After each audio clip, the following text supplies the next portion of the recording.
She's here. Okay. No need. Thank you.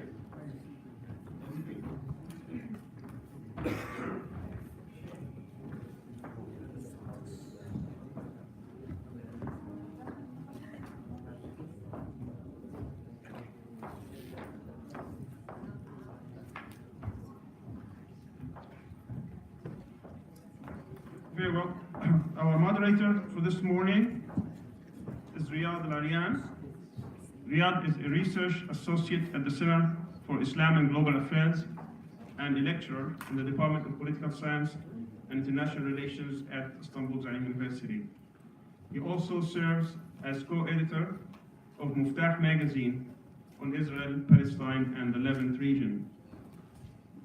Riyad obtained his Bachelor of Arts degree in philosophy with double minors in political science and history from George Washington University, and his Master of Science degree in international political theory from the University of Edinburgh.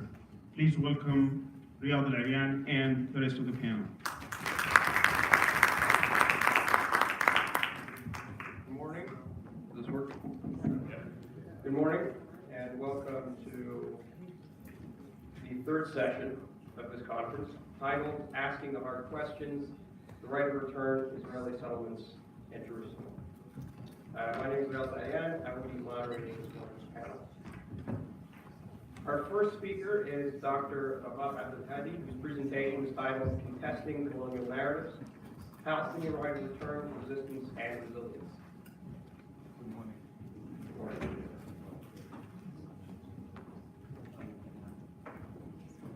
Dr. Abdel-Hadi is the Director and Senior Scholar in Arab and Muslim Ethnicities and Diaspora Studies at San Francisco State University.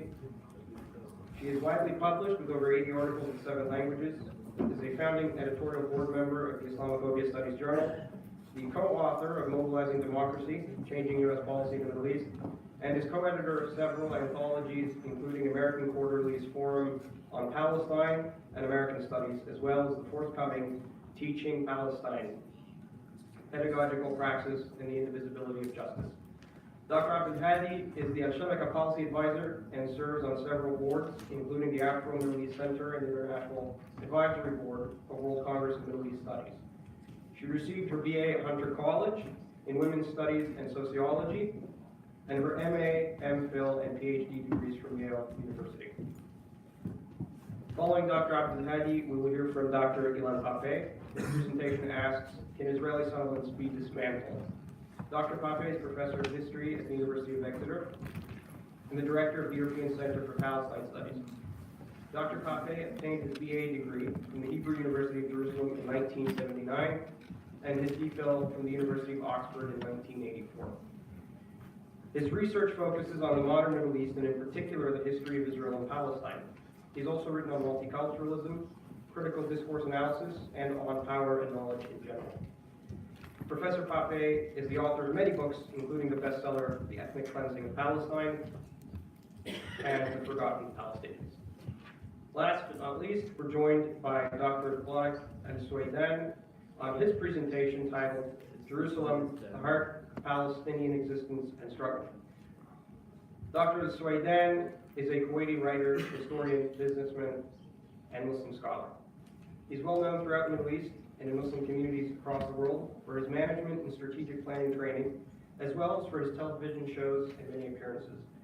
Dr. Al-Suwaidan was trained in the classical Islamic sciences in his youth, and lived and studied in the United States, where he remained for over 20 years, receiving a Bachelor's of Science in Petroleum and Natural Gas Engineering from Penn State in 1975, and a Master of Science and PhD in 1982 and 1999, respectively, in Petroleum Engineering from the University of Tulsa. Dr. Al-Suwaidan has delivered lectures on many topics throughout the world and has authored dozens of books on a number of subjects, including Palestine and the Arab-Israeli conflict. Please join us in welcoming our panelists. With that said, the podium is now for you, Dr. Kabab. Yes.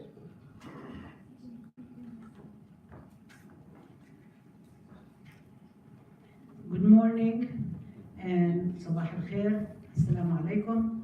I'm very happy to be here, and I want to begin by thanking Dr. Saad Al-Aryan And everybody here, the staff, the researchers, the people at this university, the people who gave us the food, the people who are taking care of us, this is a collective effort. And I think it's really, really important for us to be able to come together in a thinking space, to think together in order to plan to do, not just to think and talk and research.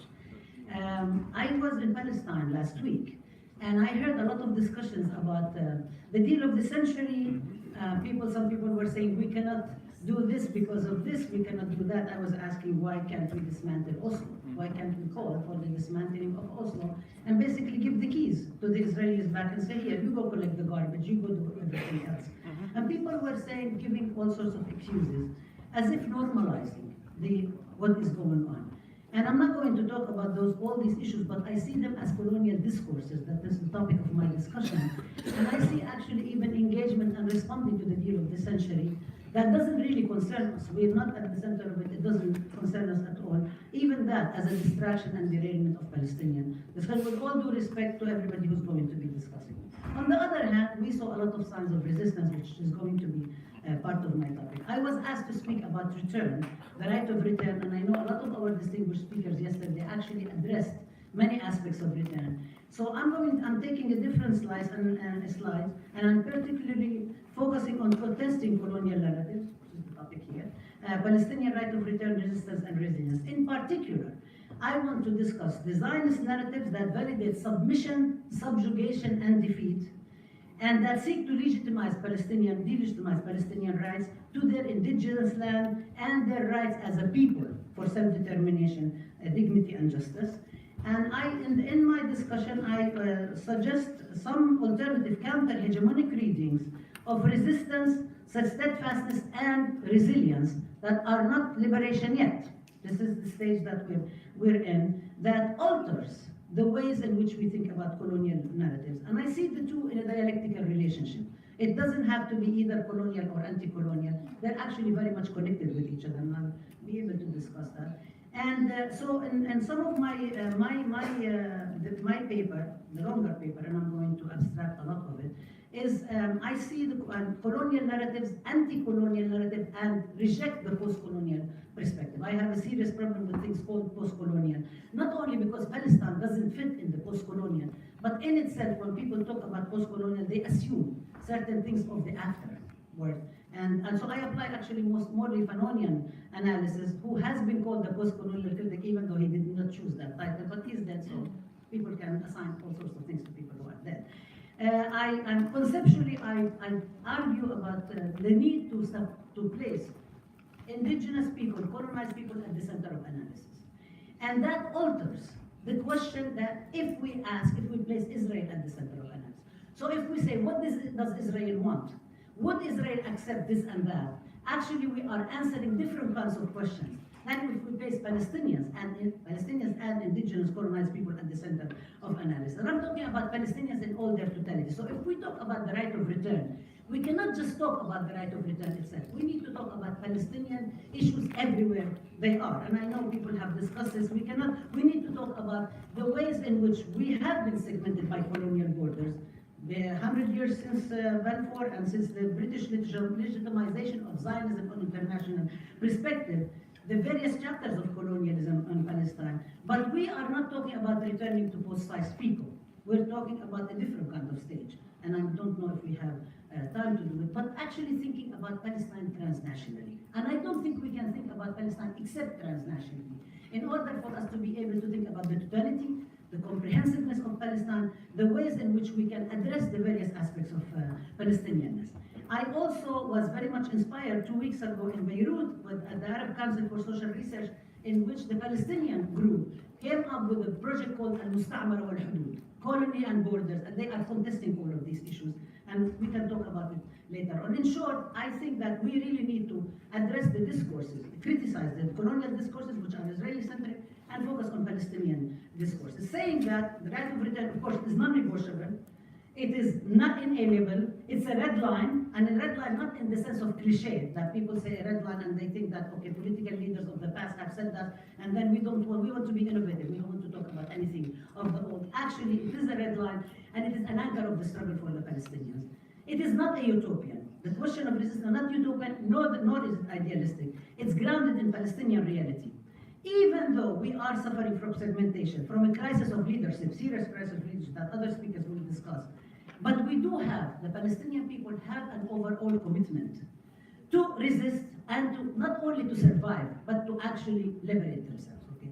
And I'm talking not out of vacuum, but actually even according to social movement theory, we are all scholars, we are also resorting to scholarship. Social movement theory talks about what does it mean to have, even when there is no leadership, how people actually resist and stay put until the time comes when we grow leadership. We also know that leadership is also very difficult to grow. And judging by Palestinian history and history of other colonized people, our leadership has been continuously taken away from us by assassinations, by killings, by deportations, by expulsions everywhere we are. So I think it's really important for us to think about all of this stuff before we say we give up and we say, okay, what can we do? We can do nothing. And so I'm going to take example from the people who are here. So I'm going to draw on some of my research. I'm not a historian. I do respect historical analysis. I was trained as a sociologist, but I actually do interdisciplinary work.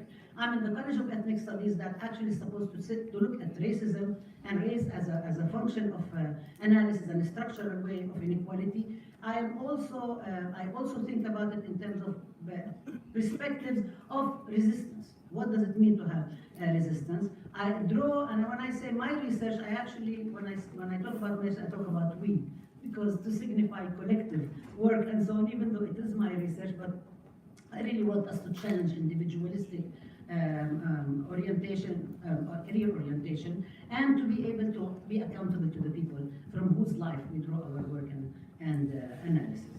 And I think, so I turn to indigenous studies that talk about how do we tell stories, and who tells the stories, and do colonized people actually tell the stories in order to only validate themselves against colonizers, i.e. we have something to prove to the colonizers, to the Israelis, or do people tell the stories for a particular purpose in order to pass on information and knowledge and memories, collective resistance from generation to generation. So I'm taking a different track. And I also am very much inspired by Edward Said's call in his article, Permission to Narrate, and his whole life. And this is not exactly what he's talking about, but I'm talking about the permission. The permission to narrate, we have permission from the people from whose life we write. And that permission is contingent, is depending on the people who are allowing us to tell the story. So I want us to continue always as scholars being accountable to the communities.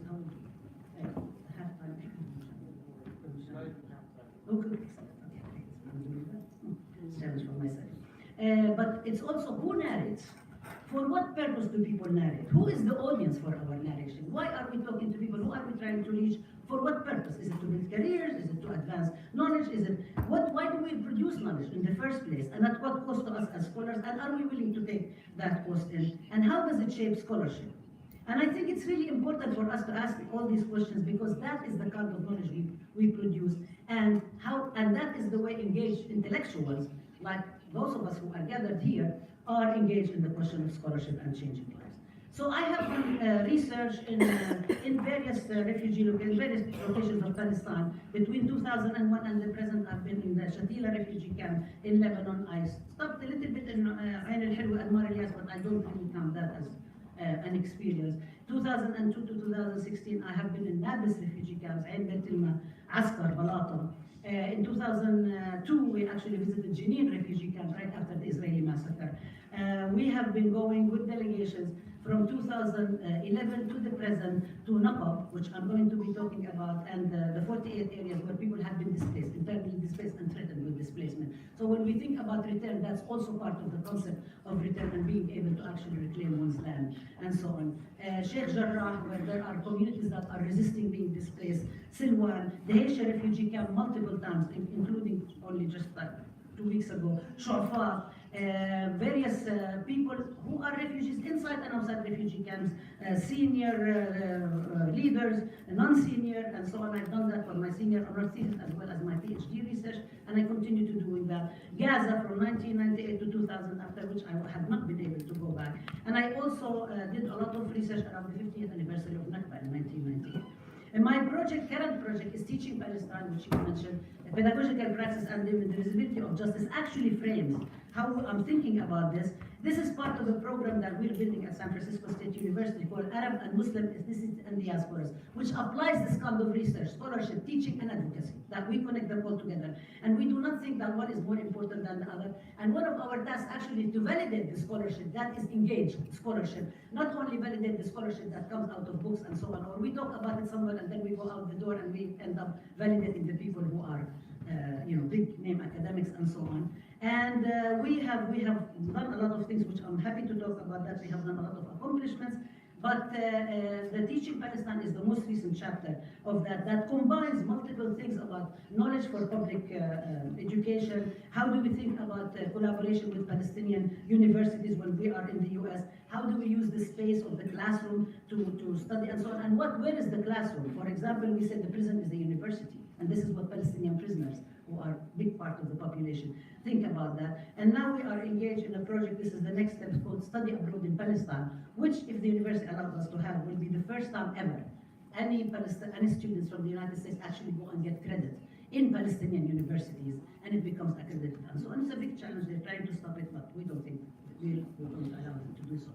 The Teaching Palestine, we started it actually in 2016 because we wanted to contest the ways in which not only colonial narratives speak, but also the ways in which us ourselves, Palestinians and people engaged in Palestine solidarity, actually internalize colonial narratives, colonialism, and speak about history of Palestine. We were very concerned that when it comes to the 50th anniversary of the 67 occupation, everybody is going to only talk about that.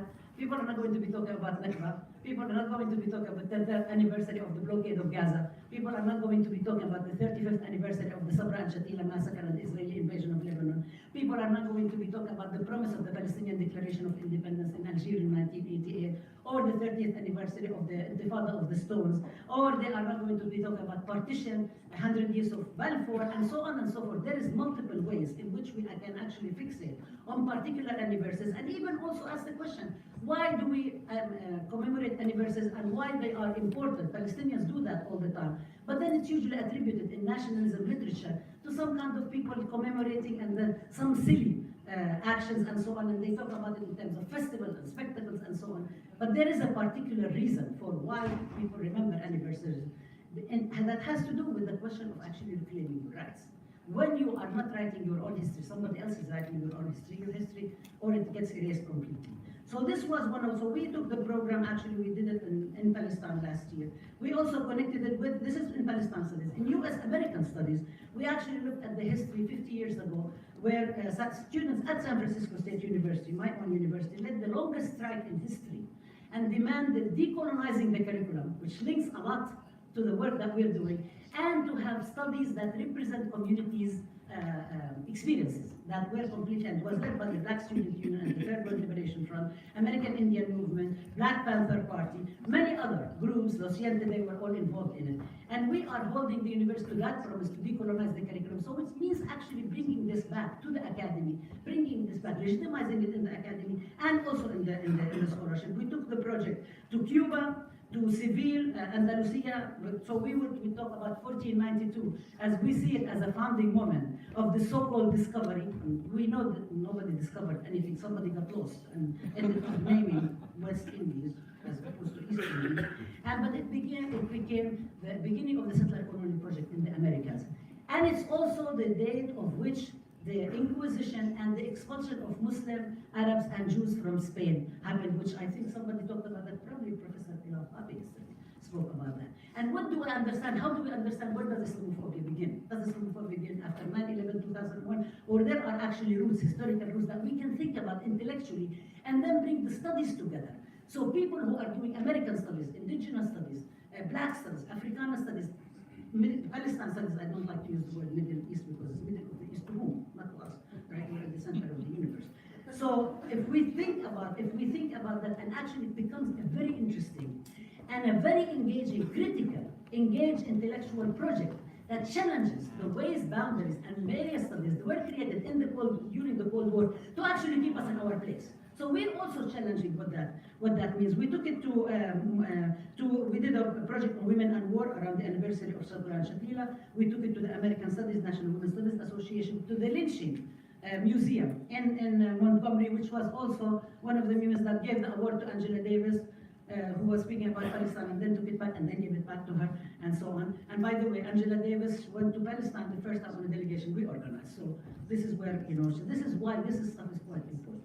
So these are the things that I'm going to, I want to give a few examples about the ways I see colonial narratives and contesting colonial narratives in Palestine, and just end with a couple of questions. So I begin with the Great March of Return, which began on Land Day, and Land Day that was 1976 by Palestinians in 48 areas that contested the continuous takeover of land. So when we talk, when we say Nakba Mustamirra, it is really Mustamirra, it is ongoing. It's not, and then ended up on the anniversary of the Nakba. And to me, there is a couple of things to say. One is that I saw what was happening with the Great March of Return as a response to the call issued by Palestinian poet Tawfiq Zayyad, who said, Unadikum, I, in the 48 areas, I'm calling upon the people. So there is also a place, when we're doing this, also a place of poetry, also a place of literature. All of these things are signs of resistance. But I also found it very interesting because the way the New York Times was portraying the Great March of Return, and one article they said it's a picnic. Palestinians go to the border and they have picnics and so on in order for them to dismiss the seriousness of the claim of return. It's very interesting because I saw it as families when I was watching multiple presses, as families, as families creating zones of possible, different, imagining the impossible, imagining the possibility of returning, and passing on the oral histories from older people to younger people.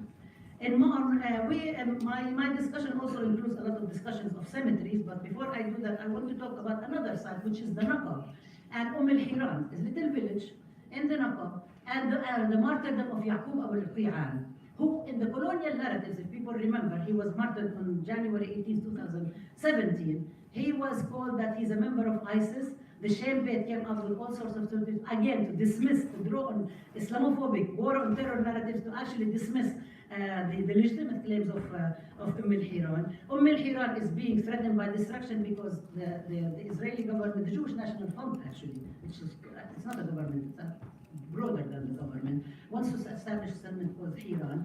And the village itself has been consistently, the village as well as multiple other, some people say 38, some people say 46 communities inside the 48 areas that are being threatened by complete displacement. And I have a lot of, I can share with you a lot of more things, but it's what's really interesting to me in all this, the narratives.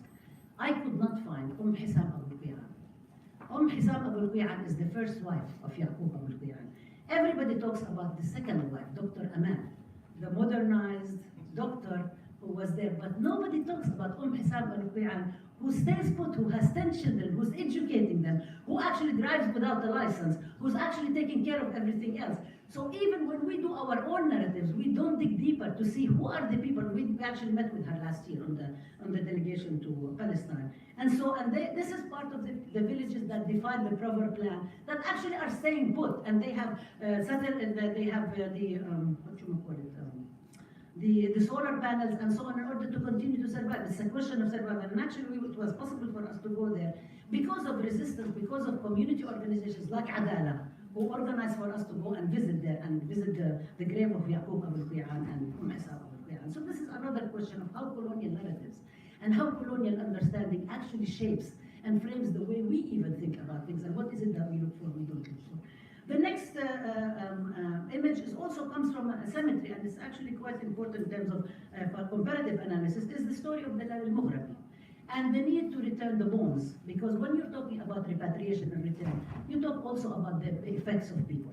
Dalal al-Mughrabi's bones are still held in a numbered cemetery by Israeli colonial powers, and they refused to return it. They promised the family, when there was a prisoner exchange along with bodies, with Hezbollah in the south of Lebanon, to return it. However, they did not. And her mother, and I'm talking about cemeteries because I'm talking about the PLO cemetery in Shatila, outside Shatila camp, where her mother is buried. But her mother was buried without being able to actually put her daughter to peace, to rest.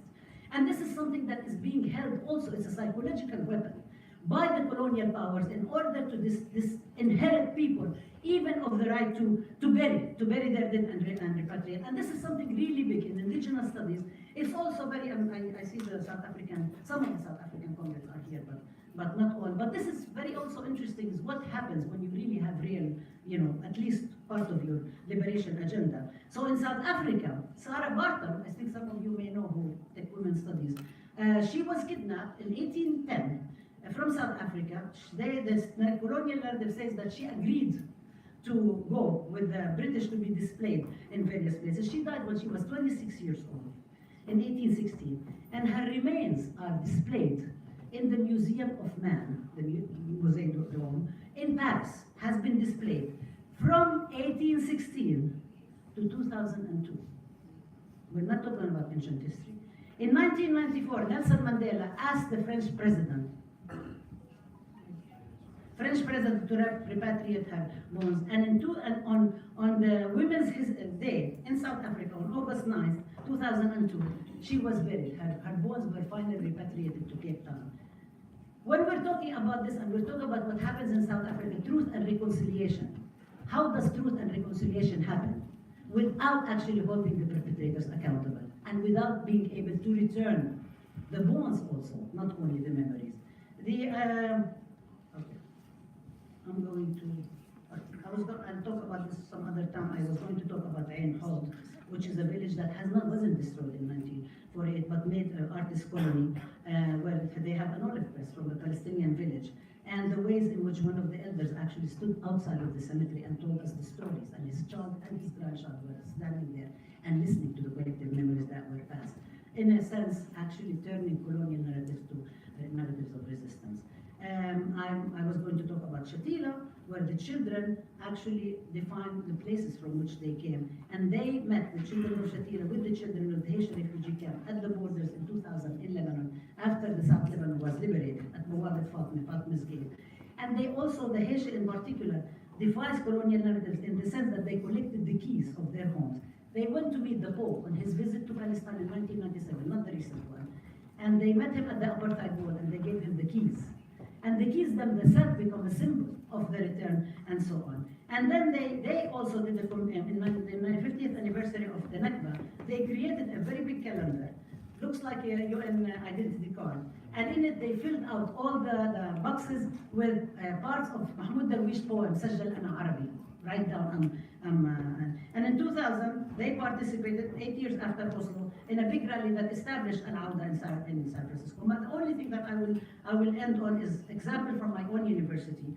The students at my own university, and one of them is sitting here, from the General Union of Palestine students, decided to establish a mural honoring Palestinian culture and honoring Professor Edward Said. There were two symbols that the Zionists objected to.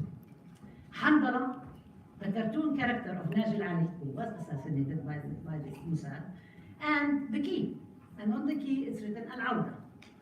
And the university they said, no, you cannot have it. And we ended up having a mural without Hamdallah and the key. However, on the day the mural was inaugurated, students, Palestinian students and their allies came to campus. Every single one of them was wearing the t-shirt with Hamdallah on it. When the Palestinian students organized a support for Palestinian Palestinian American students born and raised in the US, some of them don't speak Arabic, mind you. When they organized support for Palestinian hunger strike in 2017, the sign was Hamdallah. And when American students, US students, the student government organized a big campaign against hate and the targeting of all of us at San Francisco State by Canary Mission and David Horowitz, the sign for upholding Palestinian justice and solidarity was Hamdallah. This is what it means when the rest of the people are joining the world, the community, the rest of the people in the US, the joining community. The last thing I will say, how people do not forget, and they continue. At the National Students' Conference, one of the kids who picked me up from the airport told me, I said, where are you from? He said, I'm Hamad al-Kurd. I said, how are you related to Nabil al-Kurd, who's holding the fort with Sheikh Jarrah? He was her grandson. He's studying in the US, comes from Sheikh Jarrah, lives somewhere else. The diaspora continues to participate. People everywhere in Palestine participate. And it's not a utopian vision. It's not an idealistic vision. It's a vision of justice for all. Thank you.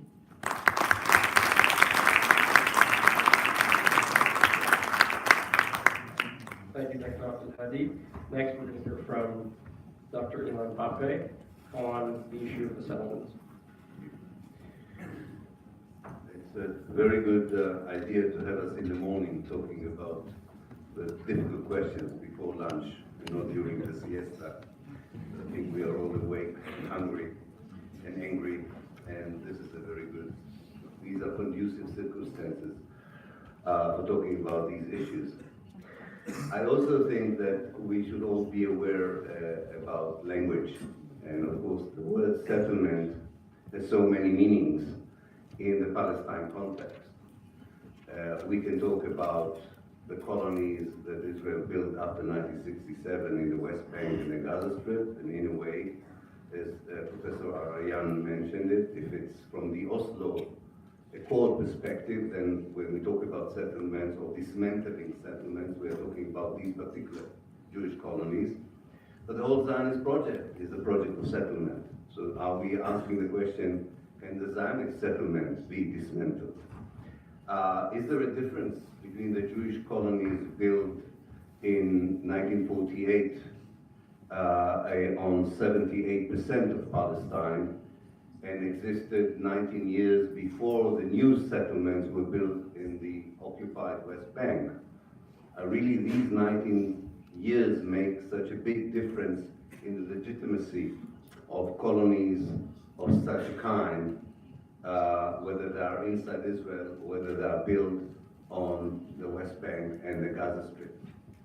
And of course, these issues are connected to the debate of the two states and the one-state solution. From a two-states perspective, there is a huge difference between the Jewish colony that was built in 1966 and the Jewish colony that was built in 1968. From the one-states perspective, both of them are Jewish colonies, and they have to be dealt with in the same way if we're talking about a vision of reconciliation, peace, and justice. So for that purpose, I would argue that in order to answer the tough question that Professor Ariel has posed to me for this conference, I will rephrase the question. Is decolonization possible in Palestine in the 21st century? And this will be the topic of my talk this morning.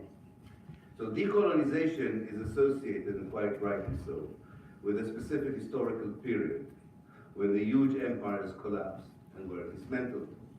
However, with the appearance of critical works on the post-colonial period, and with the realization that colonization can take different forms long after empires collapsed and the physical occupation came to an end, it seems that quite a few scholars appreciate that decolonization was not a closed chapter, but a current reality. Decolonization has thus become a popular and a profound topic in the academic world, informing the production of knowledge, engaging with the colonialist and post-colonialist periods. Decolonization also re-emerged as a clear political program for social movements in places where the former empire was still controlling crucial aspects of life. And it was in particular a potent idea in settler colonial realities. This was and still is the discourse that accompanies, the discourse of decolonization, is still the one that accompanies the struggles of native people in Mexico, the First Nations in Canada, the Aboriginals in Australia, and the Native Americans in the United States. Decolonization as an actual physical process on the ground occurred recently in two places, Algeria and South Africa, but not in Palestine. These two historical developments energized the dialectical relationship between the actual decolonization of settler colonial projects on the ground and the production of knowledge about them. Recently, quite a few scholars have framed the Zionist movement, as I pointed out yesterday, as a settler colonial movement, and Israel as a settler state. From this perspective, Israel as a settler colonial state, if this framing is accepted, and I think for this audience this framing is accepted, is a project that could, in potential, still be decolonized. There is still a wide gap between this emerging and growing literature that decolonizes the reality by offering alternative visions of the future, and the hegemonic academic and public discourse in Israel and Palestine that frames the conflict as one fought between two legitimate national movements, or put differently, as an issue confined to the Israeli occupation of the West Bank and the Gaza Strip in 1967. Therefore, until now, mainstream academia, and for that matter, mainstream media and the politicians involved in the so-called peace process regard decolonization as a political position towards the future and not as a possible scholarly framing of the conflict. Until the 1980s, decolonization as a concept was absent from the academic discourse on Israel and Palestine in the West. Yesterday you commented rightly that among Palestinian scholars it was there, but in English it wasn't there. It was reflected also in the production of knowledge on the place, on Palestine. The discourse of decolonization, and later the depiction of the situation of post-mandatory Palestine as a settler colonial reality, have recently moved from the scholarly margins of the academia into a more central place in the knowledge production sites, such as universities and research centers. It so often happens in the case of Palestine, ideological positions and scholarly stances intermix and fertilize each other. Today there are 8 centers for Palestine studies in the West. 8 centers. And in each such center, settler colonialism is an accepted paradigm for analyzing Palestine in the past, or in the present, or in the future, in terms of decolonization. The decolonization of the scholarly knowledge, which you also talked about the Palestine's history, was done first by interpreting the Palestinian struggle as anti-colonial, and recently by analyzing Zionism in Israel as a settler colonial phenomenon. Today, outside Israel, there's a large number of PhD students who have employed the settler colonial paradigm for analyzing the modern history of Israel and Palestine. At one point, I counted almost 100 dissertations that use the settler colonial paradigm by postgraduate students. This is a huge human capital, a capital of knowledge that we are not using. Unfortunately, we should use them. This is a capital that belongs to the Palestinian people and can help the Palestinian people, but has been totally ignored and should not be ignored. Many of these postgraduates are also activists, and therefore their work engages with decolonization as much as it does with the analysis of the reality on the ground. In the University of Exeter, we encourage our postgraduates, if they can, to spend some of the time in a Palestinian habitat. If they can go to Palestine itself, very good. If not, they go to refugee camps in Jordan or in Lebanon. We demand that the actual intimate engagement with Palestine will be part of the postgraduate studies, and this is accepted very well by the students. Political sociologists find it difficult to assess the influence and significance of young Palestinian intellectuals or pro-Palestinian intellectuals within the Palestinian society as a whole. Needless to say, it has no impact on the Israeli Jewish society. But I don't think they have as yet any influence on the Palestinian political elite either. But recent developments are noteworthy. What can tentatively be concluded hitherto is that even if the scholarly effort as yet does not impact national Palestinian politics and position, it certainly has a potential to do so in the future. There are 2 reasons for such a future, if you want, optimistic projection. The dialogue among Palestinian scholars and between them and interested scholars worldwide is much more feasible now in this age of accessible and expanding cyberspace. Where once there were physical barriers that prevented such connections, now a cyberspace dialogue allows Palestinians to spread new ideas, interact with them, and attempt wider influence like never before.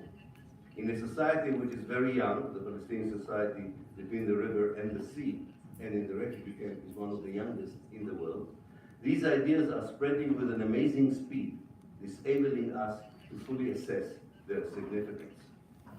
The second possible trigger for such a development in the future is the resurfacing of the new-old discourse of the one-state solution, that at least in part perceives Zionism as a settler colonial movement Israel as an apartheid settler state, and ergo decolonization as the precondition for peace and reconciliation. Shireen Hussein, in her excellent survey on the one-state conversation, insisted that the one state was only a discourse, although her book did not cover the last 5 years. In Gramscian terms, Hussein described the one-state idea as a counter-hegemonic discourse that follows the trans-Fanonian trajectory on the way to liberation. You decolonize the colonized mind, and you talked about it, before you can decolonize the colony, according to Franz Fanon. And we need still to decolonize the internal colonization that some of our Palestinian friends still suffer from, and some of our supporters even still suffer from. We argue thus that decolonization is a common, activist, and appropriate academic term for describing the way forward towards reconciliation in Palestine. But some questions are still hard to answer. What are the chances that such a discourse would inform in the future political elites and the powers that be in their policies? Does this discourse have a realistic chance of changing the reality on the ground? Will this conflation of activism and scholarship be able to impact the Palestinian political discourse? I don't have to tell you, all the official bodies representing Palestinian communities, whether it's Palestinian members of the Israeli Knesset, the Palestinian National Authority, the PLO, and even the Hamas, endorse the two-state solution. Moreover, decolonization as an appropriate term is also absent from the vocabulary employed by those in the international community engaging with the efforts on finding a solution to the Palestine issue. And there are only a handful of anti-Zionist activists in Israel who converse in this language. However, there is a Palestinian consensus about the nature of the struggle, be it for one or two states, whether there is no peace process and no prospect for it in the near future. The struggle, unlike the desired solution, which is debated, the struggle itself is framed as a stubborn, sometimes bloody, sometimes violent journey that since the arrival of Zionism in Palestine became a way of life. The interplay between the hope for any settlement and the level of the struggle is an important factor, affecting not only the reality on the ground, but also the conversation about alternative solutions. The absence of that hope pushed forward this conversation and also produced a new dictionary. This dictionary replaces the concept of peace with decolonization, reconciliation with regime change, occupation, colonization, and the Nakba with ethnic cleansing, among other entries. The new dictionary is now employed extensively by young scholars writing on settler colonialism in Palestine, but not only by them. It is becoming an acceptable prism through which Palestinians all over the world and their supporters view the future. Recently, some of its entries, so to speak, were inserted into the discourse employed by journalists, pundits, and politicians engaged with the question of Israel and Palestine. Note few of the recent articles in the New York Times, in The Guardian, a few conversations on CNN even. Suddenly you can see these entries in this old new dictionary are being employed by people who before thought that employing them would hurt their own reputation or career. The spillover of the new dictionary and the discourse of decolonization into more mainstream venues is caused by 5 discrete processes that, should they continue and intensify, this new dictionary will become more acceptable and maybe even predominant. This scenario depends on the developments in these 5 areas. And I will finish by pointing to these 5 areas which make me very optimistic. This morning, because we were so pessimistic yesterday, I decided before I leave, and I apologize that I leave in the afternoon, I would tell you that I'm optimistic about a free Palestine in the future. And here are the 5 developments which I think we should follow very carefully that would enable decolonization to become the framework and not the peace process, reconciliation, and all the other words that were produced by the industry that came to its ad absurdum manifestation in the Oslo Accord, unfortunately also supported by some of our best Palestinian friends. The first development is the incremental delegitimization of the current Palestinian representative bodies. While writing the final version of this talk, demonstrations recurred in Ramallah against the corruption of the PA and against the Hamas in the Gaza Strip. Moreover, Palestinian politicians in Israel were losing their electorate support since they were embroiled in internal divisions, and a brief period of unity, as was manifested in the joint list that ran for the 2015 elections, and thus quite a few, especially young Palestinians, boycotted the April 2019 elections. These were just few illustrations of the confidence and representation crisis in Palestinian politics, dating back probably to the destruction of the PLO base in Lebanon in 1982. This traumatic event disempowered the already fragmented Palestinian nation. The PLO survived until 1988 as the sole representative of the Palestinian people, but the emergence of political Islamic groups, and above all the Oslo Accord, eroded its legitimacy in many quarters of the Palestinian societies, wherever they were and are. The void in Palestinian politics is a ripe terrain for the growth of new ideas and the evolvement of a new discourse in the case of In the case of Palestine, quite often this is a revival of old ideas and adapting them to the present reality. Someone asked yesterday, I think you asked yesterday, whether the Mithaq al-Watani of 1968 can be the freedom charter of the PLO, the ANC PLO of the future. I think it's the adaptation that young people are doing to document, fundamental documents, like the National Charter, is one of the most interesting projects that academia and activism among young people is bringing forward. And I'm not here to tell them how to do it. I'm here to observe them doing it, and I can tell you it's happening. We have to see whether it's realistic, but it's definitely a process that is happening. More and more voices are now heard that are calling for a one-state solution, even among PA leaders. The recent one was Tawfiq Tirawi 3 days ago. And liberals in Israel and the West,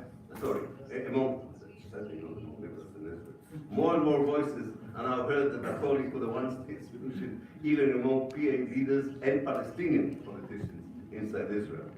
In the case of the official representative, it is articulated as a threat to the liberals in Israel and the West that if the two-state solution fails, Israel will have to become a non-democratic apartheid state all over historical Palestine. This is the main argument you can hear in the West Bank against the one-state solution. If we accept it, we create an apartheid non-democratic state. For others, it becomes the preferred model, that is a non-apartheid, one democratic state. In either case, if it unfolds as a reality, an inevitable reality, whether you like it or not, it's an inevitable reality, the new dictionary might become more relevant. Even for a debate, whether it's a good idea or bad idea, the new dictionary is far more relevant. Decolonization is far better discourse. If indeed a consensus develops that the two-state solution is dead, then the very notion of decolonization will not seem so alien, even to the pragmatic politicians of the West and various Palestinian groups. This observation is accentuated by a second recent development, the shift to the right in Israeli politics. Such a shift is accompanied by intensive Judaization of the West Bank and by other discriminatory policies towards the Palestinian communities on both sides of the Green Line that create a de facto one-state solution. Political activism in Israel on the Palestine question hitherto was about the question of whether to withdraw from the 1967 occupation or not. It could alter as a result of this new development and generate a public debate on the nature of this one state that at present moves towards becoming an apartheid state if it's not already a proper apartheid state. The third process is the other side of the political developments in Israel, and this is the disappearance of the Zionist left. A process that began already 20 years ago. I already said 20 years ago that if you know a liberal Zionist, take care of them because they are a extinct creature and should be protected because we would like to watch them later from an anthropological point of view.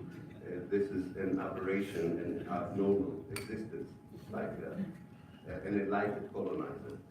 Seen from within the paradigm of decolonization, and for that matter of settler colonialism, the Zionist left is what Albert Memmi called the leftist colonizer. These are settlers who remain within the ideological framework of colonialism, or in our case, settler colonialism, and either willingly or reluctantly, in the words of Albert LME are still, and I quote, part of the oppressing group and will be forced to share its destiny, unquote. Accordingly, and again I quote from him, even if he, the leftist colonialist, is in no way guilty as an individual, he shares a collective responsibility by effect of membership in a national oppressor group, unquote. The most important shield that protected Israel for years is liberal Zionists, not right-wing Zionists. Liberal Zionism is the one shield that immunized Israel from any comparison to apartheid South Africa, from any international sanctions. It is gone. The shield is gone. It will be very interesting to see how Israel fares without that shield. There is no more Shimon Peres. There is no more liberal Zionist gibberish that tries to obfuscate the reality on the ground. In many ways, you don't need Michel Foucault anymore to explain to people what Zionist colonization is all about. The leftist colonizers, namely the liberal Zionists, are more susceptible to believe that the international law is not challenging their ideology. More specifically, it does not challenge the privileges granted to them by the settler colonial state. Moreover, the belief that an improved settler state, in conjunction with the international law, will lead to the necessary changes on the ground. In the April 2019 election, the number of anti-Zionist parties, the Arab parties, was the same as that of left Zionist parties. It seemed that being a left settler or colonizer or a liberal occupier is not an attractive option anymore for the Israeli electorate. Let me move very quickly just to the last two processes, and with this I will end. The fourth process is also intertwined with the previous three ones. This was the decline of the peace process, the Pax Americana, that had been attempted since 1967. We have to thank Donald Trump for putting the last nail in the coffin, what we call Pax Americana for Palestine. The final name was the election of President Donald Trump and his policies. I won't go over it. You're all familiar from his decision to move the embassy to Jerusalem, for recognizing Jerusalem as the Israeli capital, and recently recognizing the Israeli annexation of the Golan Heights. I think that the end of the dishonest brokery of the United States brings us back to the discourse of decolonization. If the liberal Zionists were one obstacle for talking about the end of Zionism and decolonization, the American peaceniks, if you want, that took over the peace process from 1967 onwards, were another group of people who shielded, immunized Israel from being regarded as a settler colonial project, and thus peace as a decolonization. And finally, with this I would end. The demographic of the Palestinian people are noteworthy in this context. As I mentioned before, but I just want to highlight it. I think it's very important. This is one of the youngest societies in the world. The UNFPA already noted in 2015, and I quote, Palestine is facing a period of rapid population growth, a large youthful population with 69% below the age of 29. This young generation mode of action is different in many ways from the previous generation. This can be seen at various levels and through discrete notions and projects that so far have not been translated into a meaningful transformative movement, but may do so in the future. One mode of action are the return marches known as the Great March in Gaza. This is an initiative of a group of young Palestinians led by Ahmad Abu Arisma, among others, who represent well this new Palestinian young activist. Educated and highly committed, he and others organized weekly demonstrations of thousands, and at times tens of thousands, along the Gaza border. The aim is twofold. First, to attract the world's attention through the courageous protest, resulting quite often with a high number of casualties, to the long Israeli siege of the Gaza Strip. A siege that, according to a report by the United Nations, I'm sure you're all familiar, that predicts that Gaza will not be sustainable for human life in the next few years. The second demand is the return to the villages, and Salman Abu Sita talked about it yesterday and others did, and I won't go into it. I just want to point out that young people, young Palestinian activists inside Israel were demonstrating and still are demonstrating parallel to the demonstrations on the Gaza Strip. This is not reported. and they demonstrate for the same goals as the people that demonstrate on the fence of the Gaza Strip. The young generation seems to have a far clearer agenda that connects the fragmented Palestinian polity in an act of defragmentation. And defragmentation is very close to decolonization. I would end by saying that the only thing, to my mind, which is missing from this fifth process, if I may be so bold as observing this, reminds me of the Arab Spring. The young energy that came out in the Arab Spring was very mindful of the possible corruption or the potential corruption inherited in institutions. There was a clear alienation to the idea of institutions within most of the movements that tried to enact the Arab Spring. I see a similar disdain for institutions among the young Palestinians who are trying to put forward a new discourse and organization. But unfortunately, I don't think you can build a social movement without institutions. And it's a bit like finding a well with very nice water and very good water, and you want to carry the water to a place where it is needed, but you don't believe in bottles. So you take the water with your hands, and you're surprised that when you reach your destination, your hands are empty. So if you don't like bottles, I don't know, use other containers. And this is the metaphor. Now, the reality is, if you don't like the existing institutions, either change them from within or create a new institution. And I just want to mention that I'm part of such an attempt led by young people in Palestine, which is called the One State Democratic Initiative, where we are trying to, because we don't like bottles, to find different kind of a container. So we don't call ourselves a political movement, we don't call ourselves a party. We're still looking for a word that would satisfy young people's total mistrust in institutions while realizing that without institutions, you don't dismantle the colonialist project of Israel and Zionism, which its due date, I think, is overgone, has long passed. And I'm very hopeful that this young generation would succeed in doing what we have failed to do since Zionism appeared on the shores of Palestine in 1882. Thank you.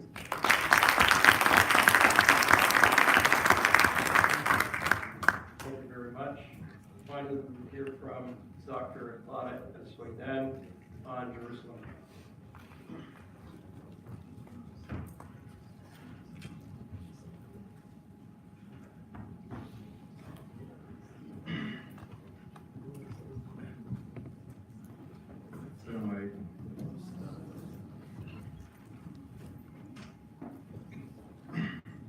You don't need to remind me about the time, I have a timer.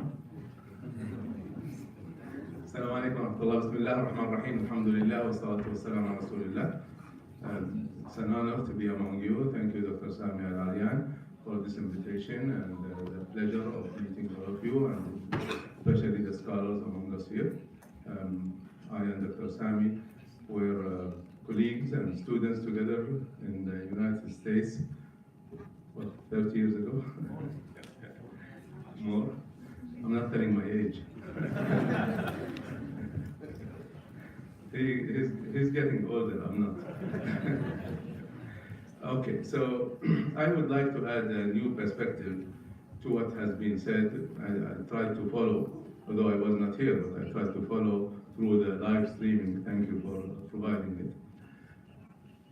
One of the things that was not mentioned in my introduction is that I am one of the leaders of the Islamic movement in the Arab world. And that is the perspective that I would like to add, since we are a major force of what is going on, and many people watch history, and scholars analyze history, but we are trying to make history. So it is very important, even for scholars, to know and follow what we are trying to do. Most of what has been said in this conference and in many other places talk about the past and the present, which I don't think any one of the audience here would disagree with. Talking about what is righteousness in the situation of Palestine, what is the historical perspective. I've written a full book on that. I've written the history of Palestine 8,000 years ago until today. And many people try to analyze Zionism and the way colonialism worked. And I also have written a book about this, the Encyclopedia of Judaism and Zionism. We talk about how much injustice is being done. Human dignity is not respected. The right of freedom for people, the right of return. I don't think anyone with some values would argue with such issues.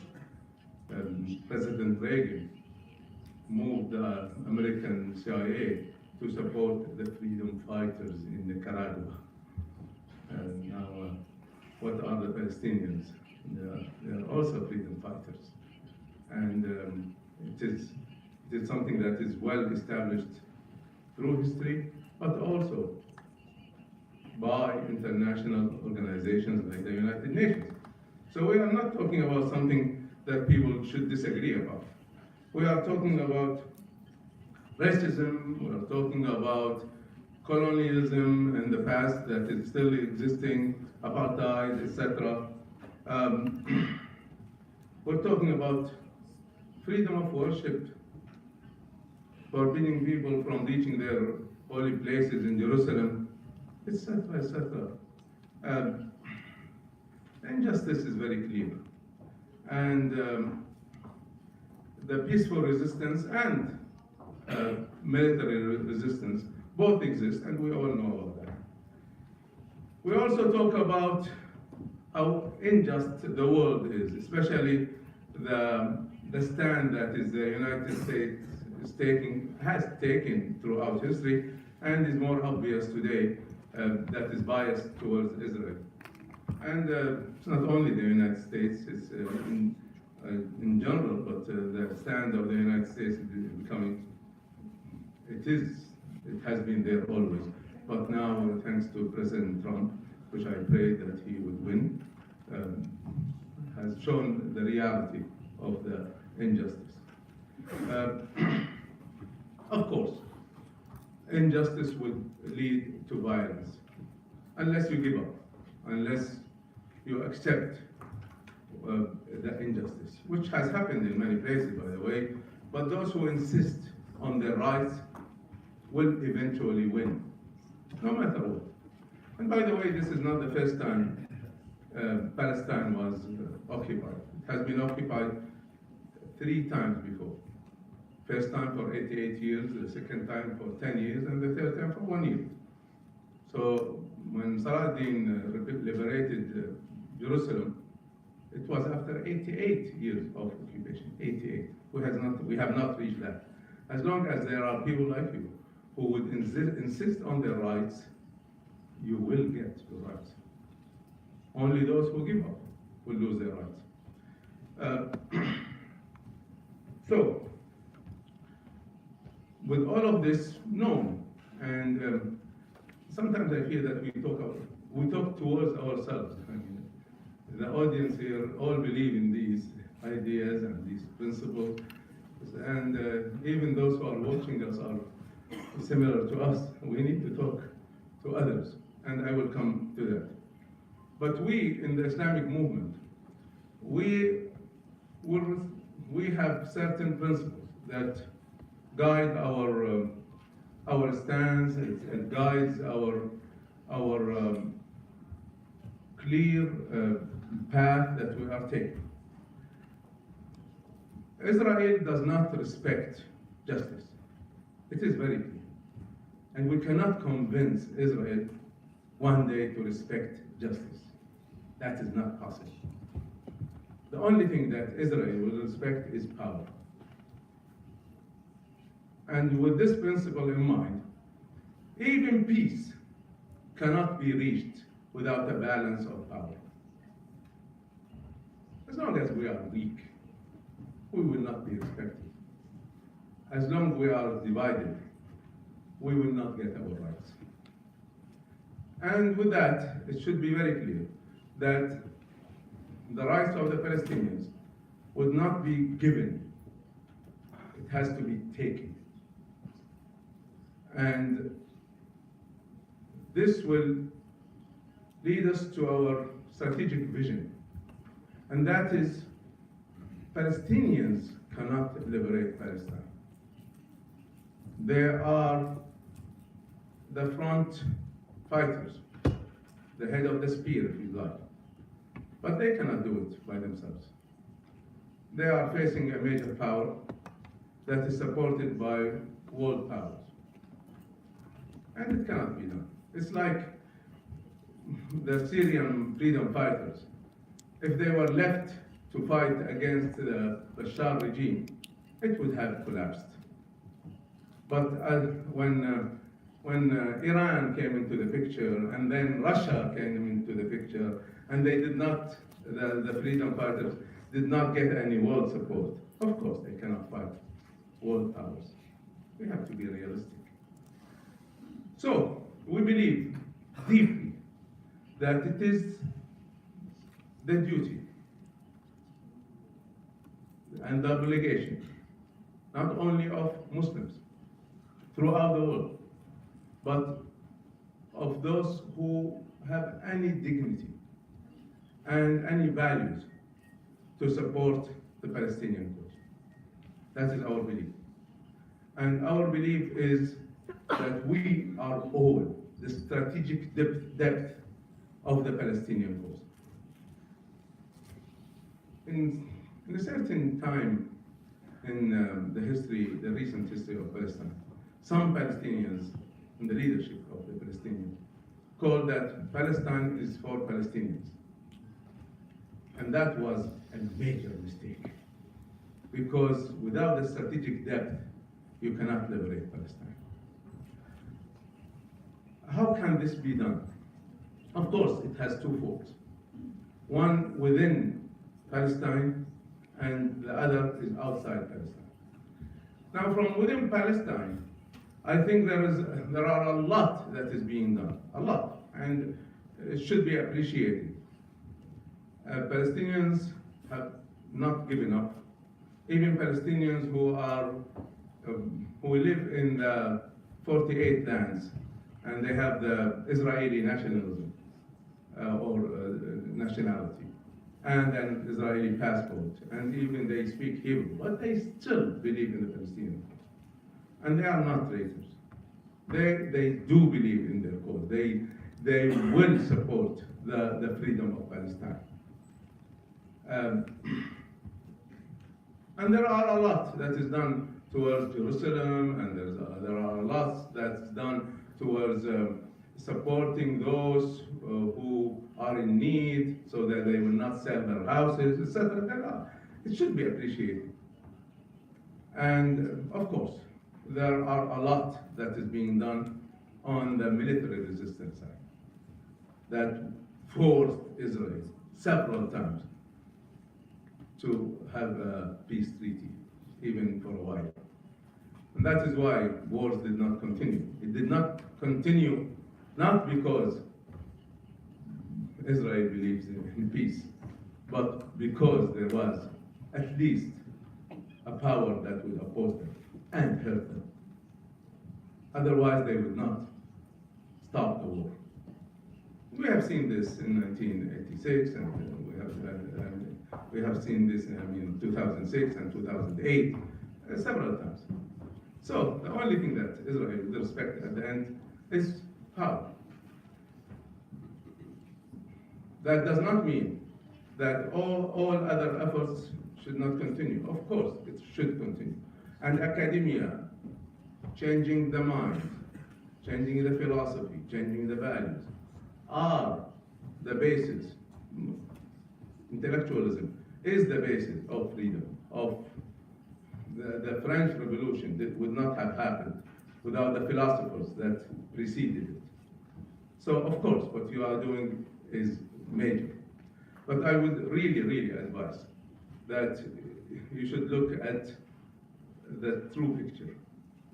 And I have not seen a lot said or being analyzed about the Islamic movement, which is the major player right now outside Palestine and even inside Palestine.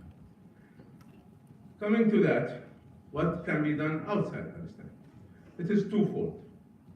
The first one is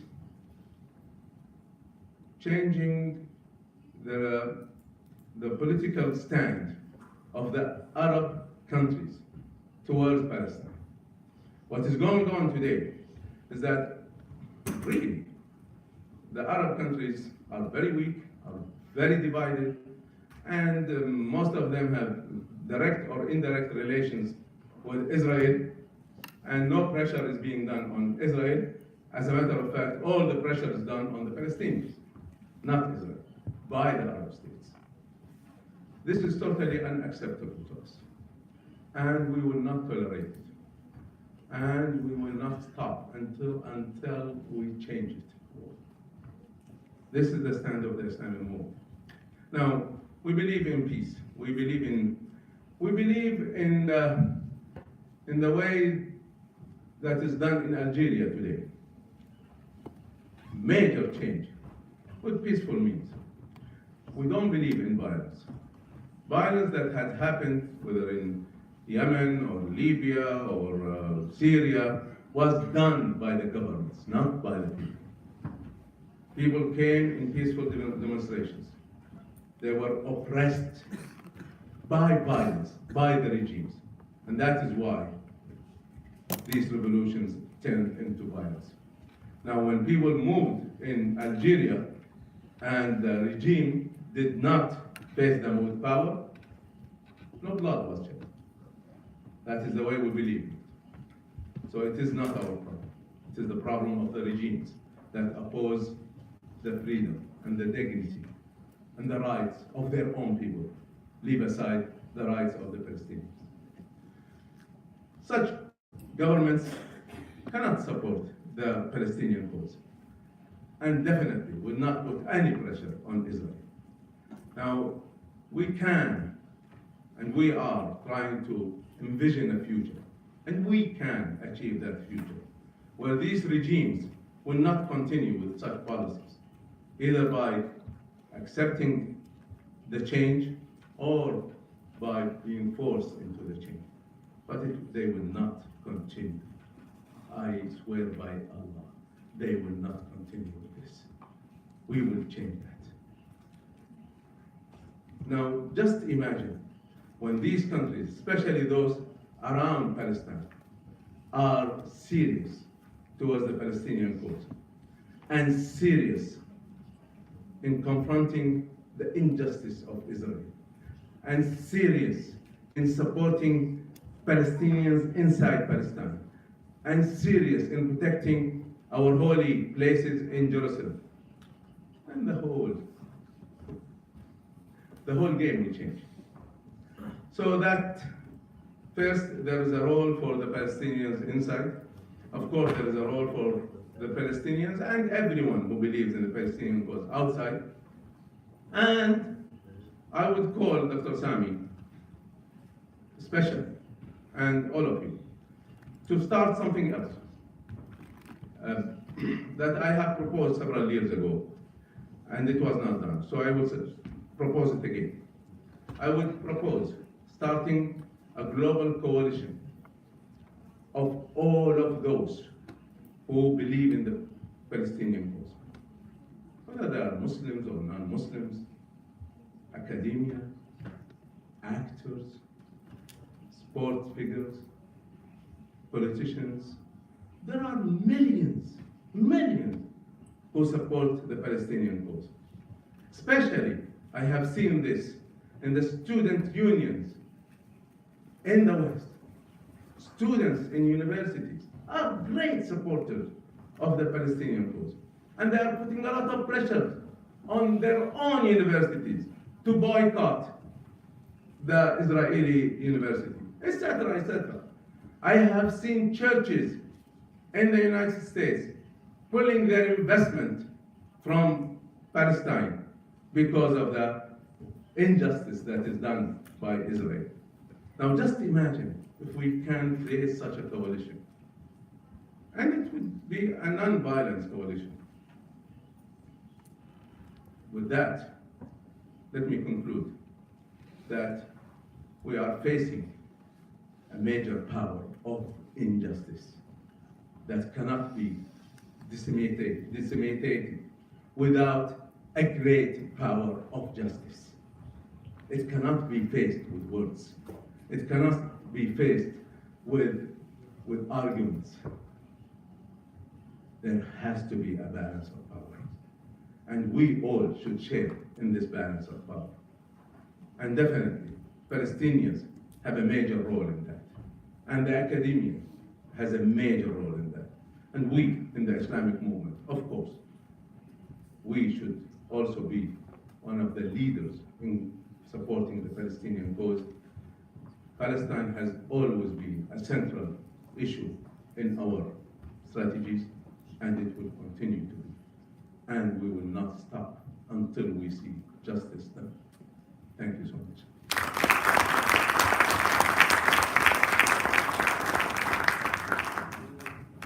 Big thank you to our panelists. We're going to open it up to questions and answers now. I'm going to ask that you limit your question to 90 seconds. And if you don't limit your question to 90 seconds, I'm going to cut you.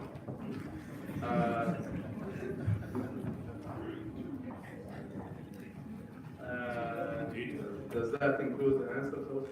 Yeah. Speakers will have about 5 minutes to give their answer. Each, 5 minutes each. So, yeah, we can take questions from there. And we're going to take the questions all at once, so if you can just write down the questions, speakers can write down the questions. Yeah. So please say your name and where you're coming from, and keep your questions nice. My name is Yasmin, and I come from Canada. So thank you for this great effort. My question is about, so what you're doing is great in keeping the story alive, and we'd like to keep the story alive as well all over the world. And like Dr. Tariq said, it's not good to just speak to ourselves, we have to speak to the world. So Dr. Abdel Hadi mentioned the Canary Mission and other organizations who detect and document all efforts of scholars like yourselves in documenting and speaking on behalf of the Palestinian people, but they always paint it with the anti-Semitism, and they wave this card, and they have the power, those organizations have the power to stop speakers from coming into countries to speak, and on campuses specifically. So what can we do about this to be able to tell the story and keep it alive and without having to face such pressures? Okay, thank you. Right there.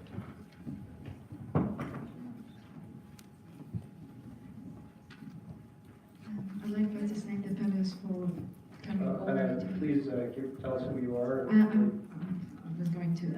Fedwa, I'm an undergraduate student here at ISU.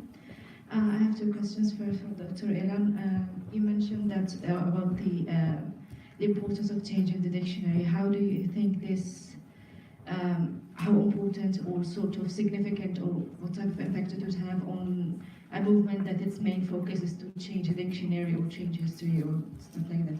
And if you have extra time, I would love if you would finish your points on the recent developments on change in the dictionary. And my second question is for Dr. Tariq. You mentioned that it's important to speak to people who are outside of us, as you see the audience won't have a problem with what you're saying. So as a part of the Islamic movement, how would you speak to people who are different from this audience, who only speak in the language of democracy or liberty and stuff like that? Thank you. Thank you. Let's give the mic to Dr. Elga up there. Yeah, right there. Yeah. Thank you very much. Short remark, I'm usually an optimist because otherwise you aren't able to survive in Palestine. But whenever I hear optimistic people from somewhere else, I become pessimistic. So my question to Dr. Ilan Pape and Dr. Tariq, Dr. Ilan, you mentioned that Israel was now facing a problem without its liberal Zionists. I want to ask you, don't you see a different situation also worldwide, both in Europe and in America? We have this tremendous move to the right, and Netanyahu fits beautifully in this move to the right. And I see a problem there for the future for Palestinians. To Dr. Tariq, a similar observation. You sounded to me very much like the Arab nationalist movement in the 50s, that you have to change Arab regimes in order to be able to liberate Palestine. What I'm observing at the moment is a crisis in political Islam and in the Islamic movement, and the move of Arab states, you mentioned that, towards Israel. So how do you plan to overcome this? Thank you. Thank you. Back there.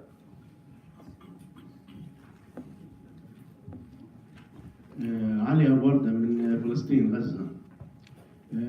احنا حكينا بالنسبة للدكتور رياض الاستيطان، وهل اللي ممكن ان تقوم دولة فلسطينية جانب دولة الإسرائيلية في ظل وجود الاستيطان. إن هناك سوابق انسحاب إسرائيل من سيناء عند اتفاقية السلام، قامت بتفكيك جميع المستوطنات، وكانت هناك مستوطنات ضخمة جدا. فمن الممكن أيضا حين اتفاق سلام أن تقوم إسرائيل بتفكيك جميع المستوطنات في الضفة الغربية إذا تم الاتفاق على ذلك. شكرا.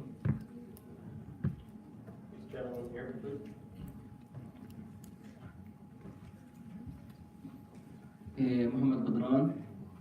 I'm one of the people that Dr. Tariq Sividan talk about them. I'm a Palestinian that stay in his land, and I have the Israeli passport, he said, and I finished my baccalaureate degree and MA degree in An-Najah National University in the West Bank, and now I'm a language student in Sabahattin Zion University to do my third degree. My question for him is, in the last election, some Islamic leaders said that it's possible to join the Knesset election. And how can we, in the Islamic movements and Islamic leaders, talk to them that what is they're doing is not the correct thing? And I explained, they use the Qudus, the Aqsa Mosque, as a kind of excuse to vote for the election. Thank you. Okay, let's go here and then. Thanks so much. My name is Mustafa Uzbekir. I'm from Morocco. My question is, let's go straight to the point for Professor Ababa. You have talked about narrative, and I think narrative is totally problematic. There is 3 books are published most recently about Palestine. 2 of them are written about Palestine scholar, whose name is Ismail Nashif. The first one is اللغة العربية قصة قناع استعماري. The second one is ركع مقاربة النكبة تعبيريا. And the third one is written about Sophie Richter-Divro, and she is a German scholar, and she is talking about women in Palestine. As you know, and I'm now taking Ismail's idea, that at the first time he wrote the book not in Arabic, he wrote it in Hebrew. And when they asked him, why you Ismail, wrote the book in Hebrew, as a student who cannot read it, his answer was, if one really challenged secular colonialism, we should at the first step, at the first place, write in his or its language in order to challenge it. So this is my language for Professor Abab. Which language that we are going to use in order to produce these narratives? My second question is for Professor Alain. You know, Professor Alain, that Please wrap up the question. In okay. 10 seconds. There is a magnificent isolation of Palestine case. Do you think don't you think that if we want to really put it in the big picture, that we should look at Palestine cause as a European problem that is taken from Europe and it's put in. Thank you. In, Thank you. Let's come over here. We're going to take one more question after this. Thank you. My name is Saeed Al-Haj. I'm Palestinian. My question is for Dr. Pape. With the latest developments inside Israel and the law of the national state of Jews and so on, so I'm very curious about something. If you can elaborate on the anti-Zionist Jews communities and activist institutions in the West, especially in the USA and in Europe. What role are they playing, and what role can they play in the future in this context? Thank you. Thank you. Okay, we can take some questions. Let's take one here and one there. My name is Sarah Hassan. I'm a journalist at TRT World. We used to work for Al Jazeera. My question is for Dr. Rabab Abdel-Hadi. You told us about the longest strike in history that you held in San Francisco. What was the outcome of that strike to decolonize the country? I'm sorry, what was your name again? Sarah Hassan. Okay. Let's take this question. Bismillah. My name is Yasser Mohammed, Associate Head of Department Fiqh and Usul Malaysia. Thank you so much to the speakers. My question is to Dr. Tariq. What do you see about صفقة القرن nowadays and the future with new news every day about this issue? Thank you so much. Okay. Okay, so would you like to start? I think I'll just answer the questions that are directed to me. Yasmin, yes, first of all, I actually slightly disagree about we should not be speaking to the converted, to the choir. I actually think we really do need to talk with each other. And I don't think we are on the same page. I think that is very important for us to clarify what is it that we stand for, what narratives we reproduce, what politics we are advocating. It's obviously where there is no agreement around that. So I do have I place a big value on the ways in which actually the colonized, the marginalized, the people who are oppressed need to speak with each other, have their own space to be able to create different narrative, alternative narratives. And that also speaks to the question in the back from Mustafa about Morocco. Who is the audience for the kind of knowledge we produce? I'll come back to the Canary Mission in a minute. But who's the audience? And I think historically in the history of Palestine, there were some parties in Palestine who always appealed to those who are colonizing us. First, you go to appeal and say, please give us this, please give us that. There was multiple discussions to the British and so on. And actually, I think that's a problematic way of approaching the building of social movements and building resistance. I think it's really important, not to take your people for granted, number one, because people are not necessarily together. Secondly, I think it's really important for us to discuss and strategize in our own space. Thirdly, afterwards, the question is, what's the goal of writing in another language? And of course, today there is a lot of discussions about whether people publish in Hebrew, do not publish in Hebrew, how does it happen, which publishing houses, how does this work with BDS, and so on. It's a very, very big complicated. I can't actually give one answer, but I do have a problem with saying that the first thing that we do approach is actually to the colonizer, appealing to the colonizer. I think we really need to develop anti-colonial perspectives and anti-colonial resistance, and actually not always even put it in anti-colonial. Actually, anti-colonial is colonial-centered, even when we say anti-colonial.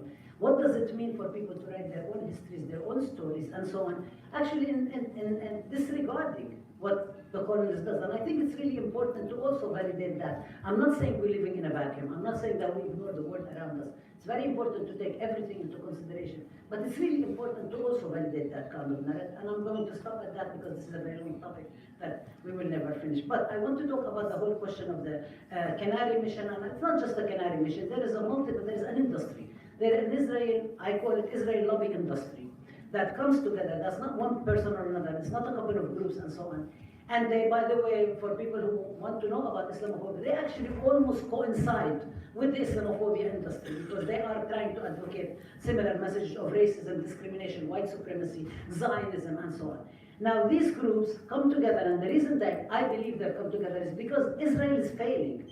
Their supporters, apologists for Israel, are failing to convince the world and cover up Israeli crimes. I mean, the crimes are just too obvious, and Israel, مش مصلي على النبي, as we say. They don't stop. They're engaging more and more and more. And they're not just not like a bully. Israel and Israel supporters, they think that they need to crush their opponents completely. It's not even a question of having a panel of dialogue and so on. Crush completely, not allow anybody to speak out.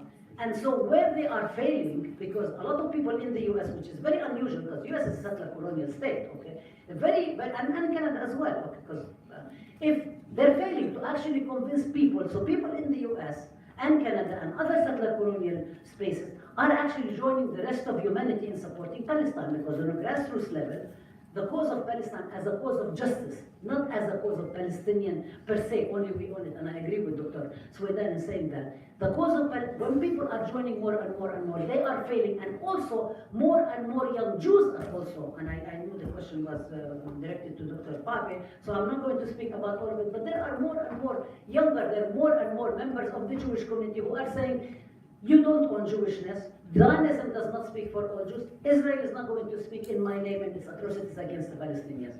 And that is joining other communities around. So the more there is support for Palestine, the more there is a backlash to try to silence. The problem is that that's futile. I mean, the cost is heavy because with the Canary Mission, David Horowitz, and Pam Keller, Campus Watch, Lawfare, Zionist Organization of America, Stand With Us. I mean, there is a whole, I've done a lot of research about that. I'm very happy to share it. And the anatomy and the political economy and the ways in which they connect money, they connect with the Israeli Ministry of Strategic Affairs. I mean, there is like a whole network with mega donors like Adelson, Sheldon Adelson, and also liberal like Halim Saban and so on.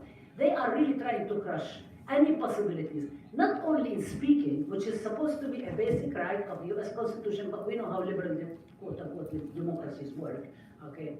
So they're trying to crush any kind, but they're also trying to crush any institutionalization. I mean, this is what one of the reasons they're targeting us at San Francisco State, because we are actually trying to build institutions that even if a person comes or goes, the institution remains. They're part of the curriculum, part of the discussion, part of the legitimate discourse every single day. And this is what we can do as academics, okay? I'm not saying this is the only way to struggle. So they're really trying to do it, but the thing is that, as one of my pro bono lawyers said, the tide has turned, and I think the tide is turning. It hasn't turned 100% yet, but I think they're really failing, and they're lashing out in very nasty manners in the ways in which they're spying on people, they're silencing, they're suing, they're doing every single possible ways to accuse, and the whole question of accusing us of anti-Semitism doesn't fly, doesn't really work, because we are very clearly in our position as opposing Zionism. We're categorically against Zionism. We categorically want to basically denormalize anything that has to do with occupation, oppression, colonization of Palestine, anything, nothing, no reconciliation with people who are oppressing us and groups that, I mean, not individuals, institutions of the Israeli state and so on. And so they are trying, and they're going to try, and actually I think it's going to get worse before it gets better. So just for people to be clear, it's going to get much worse. So tomorrow we're not going to be actually safer. We're actually going to be in more danger. But I think it's really important to continue that. There was one more question, I think from the longest strike. Yeah. The strike demanded actually the creation of College of Third World Studies. And the reason it was demanded the College of Third World, this is very important in colonial studies, because asking for people in the US, Black Panther Party and American Indian Movement, Chicano Movement and Puerto Rican Movement and so on, they called themselves liberation movements. They actually did not see themselves as part of the domestication of what they call minorities. They didn't even call themselves minorities. They don't even use the term minority because they do not recognize the supposedly majority which colonizes and settles and controls the US, the US nation state. So they called for liberation movements, and in the curriculum they called for a College of Third World Studies because they saw themselves as part of liberation movements, like the Palestinians, like the Vietnamese, like the Algerians, like the South Africans, like the Salvadorans, and so on and so forth. And that's what they demanded. Now the university then announced and compromised at the end, but gave them at the time College of Ethnic Studies, which is very interesting because ethnic studies defines communities of color and indigenous communities as the US as belonging to the Americanness, and thus the solution becomes the domestication and the belonging and the taming and the pacification of people who are actually trying to do liberation movement. And that's why we say today in our program, in our struggle, that they saw decolonizing of the curriculum as part of the decolonization project that Ilan Pape spoke about, right? The whole decolonization. And they demanded the representation of communities in the studies. And they actually wanted to do all of this. And for us, our project is to complete the incomplete project. There's an incomplete ICMAN, as people know in universities. It's an incomplete project that needs to be completed, not in a neoliberal university, but actually in universities that accomplish the mission of education, public education for all, that does not create docile citizens, but creates spaces for people to be able to revolt. So that, I can talk more about it, but I'm going to stop because...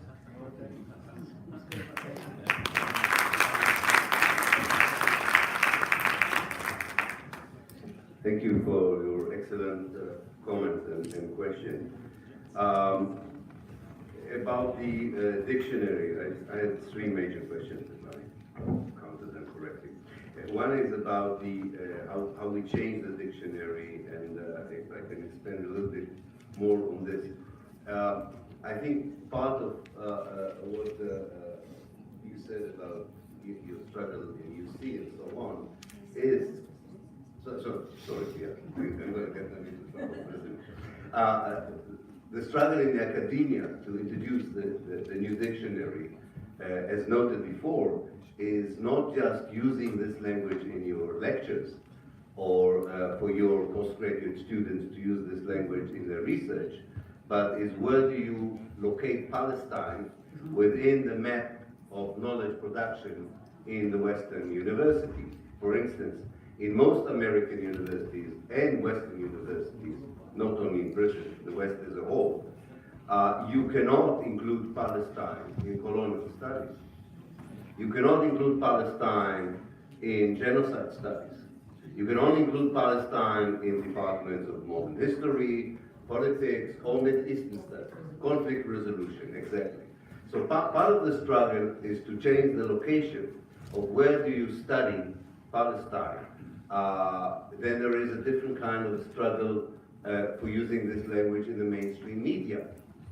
There is a struggle among politicians to educate politicians, even those who think that they are pro-Palestinian, in using this language and not allowing the hegemonic language to be used when talking about Palestine. I will come back to it when I will talk about Jeremy Corbyn, in the leader of the Labour Party in Britain, who unfortunately, when he was attacked as anti-Semite, was not using the language he should have used.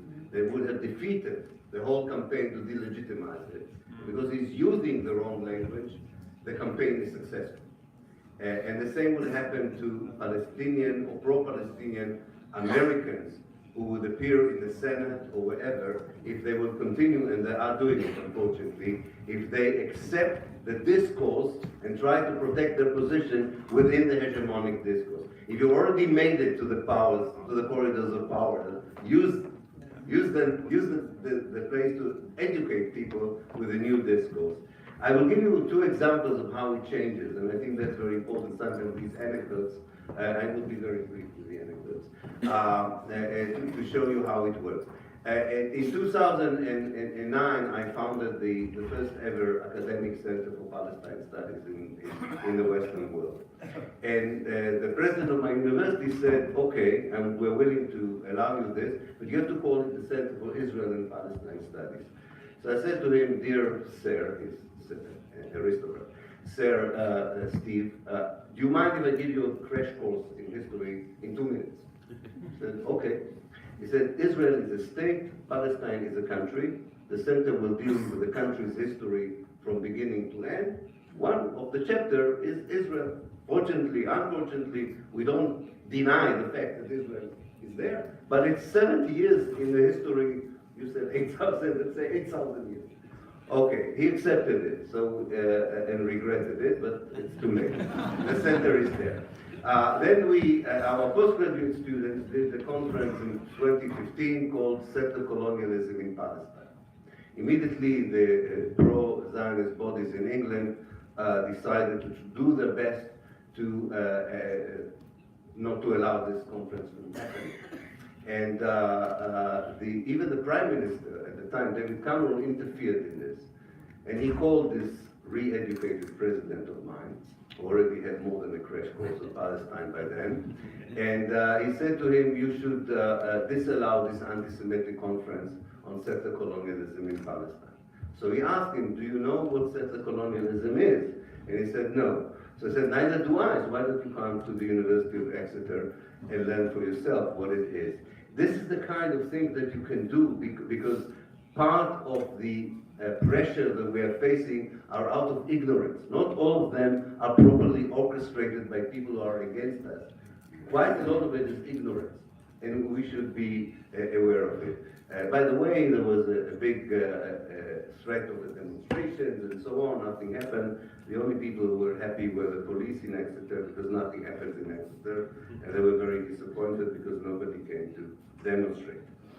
The second question is by Helga about my over-optimistic view, given the fact that the world is moving to the right. Well, first of all, I'm an historian, and probably I'm not impressed by something that happened in the last 10 years as a deterministic prediction for the future. So yes, you have Trump, but Trump is not the future necessarily, and it's up to us to make sure that Trump, or what he represents, is not the future. I mean, as an activist, I can never take a reality which is bad and project it into the future and build my analysis on this reality remaining as it is. It doesn't stand to reason. I have to be both active in changing that reality, but also be believing that a different reality is possible. Now, with all the criticism I've just directed at Jeremy Corbyn, I think he is a very positive reflection of something that is also happening with the rise of the right. And this is the disappearance of the center. There is no center in politics. And because there is no center in politics, the right and the left are rising simultaneously. And therefore, you have, on the case of Palestine, people like Bernie Sanders and Jeremy Corbyn, and you have the Trump phenomenon as well, and others. And it is absolutely right. Israel is a good example, by the way, in the sense that the liberal Zionist is disappearing, and the only real alternative, very small, very insignificant, but growing, is the anti-Zionist left, which we never had. So we never had so many members who see themselves anti-Zionists in Israel as before, with all the complications with being an anti-Zionist in Israel. So what I'm trying to say here is that the struggle for justice in Palestine is the struggle for social justice in the world as a whole. And when you fight neoliberalism and you fight for the rights of workers, even those who voted for Trump in the Rust, it's called the Rust Belt in the United States, these workers are treated as native indigenous populations were treated by settler colonialism. They were treated with people without any rights, and therefore their struggle is also our struggle. And in many places, people who are involved in social justice struggles adorn themselves with the Palestinian flag. Some of them even don't know what Palestine is, but the symbol of the flag is the symbol of justice.